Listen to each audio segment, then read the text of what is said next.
두 번째 윤석열 대통령 탄핵 소추안 표결이 14일 이뤄집니다. 여당인 국민의힘이 자율투표를 선택할 확률이 높은 상황에서 이미 7명의 의원이 탄핵 찬성 의사를 밝혔는데요. 탄핵 저지선이 사실상 붕괴했다는 평가가 나옵니다.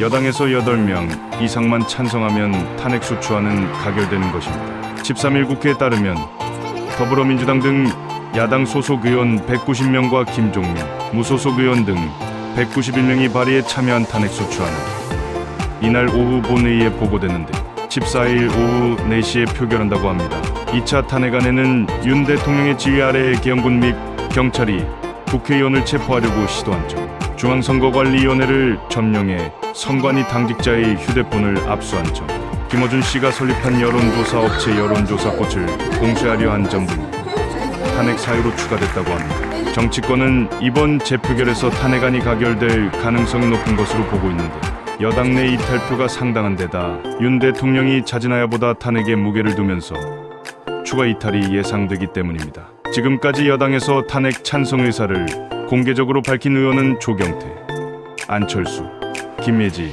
김상우, 김재섭, 진종호, 한지아 의원 등 7명인데요. 비공개를 전제로 탄핵 표결에서 찬성표를 던지겠다는 뜻을 추가로 밝힌 의원도 있는 것으로 알려졌습니다. 지난 1차 표결 때와 달리 여당이 자율투표할 가능성이 크다는 점도 탄핵 가능성을 높이는 이유가 되고 있는데 권성동 국민의힘 원내대표는 이날 기자회견에서 지금은 탄핵 반대가 당론이지만 당론은 의원들이 상의해 정하는 것이라고 밝혔습니다. 한편 국회가 발칵 뒤집히는 일도 있었는데 방송인 김어준 씨가 13일 국회 과학기술정보방송통신위원회에 참고인으로 출석해 폭로한 내용은 가히 충격적입니다. 김 씨는 이번 비상계엄 당시 한동훈 국민의힘 대표를 사살하고 이를 북한의 소행으로 몰아가려는 계획이 있었다는 제보를 받았다고 밝혔는데요. 한동훈 대표를 체포해 이송중 사살하고 이를 북한의 소행으로 발표하려는 계획이 있었다고 주장했습니다.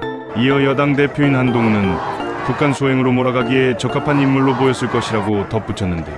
이외에 조국 전 법무부 장관, 양정철 전 민주연구원장, 그리고 김어준 자신을 체포해 호송하는 부대를 습격하고 구출하는 연출된 작전을 수행하고 이를 북한군 소행으로 조작하며 미군 몇 명을 사살해 북한 폭격을 유도하는 계획 등을 제보받았다는 것인데요.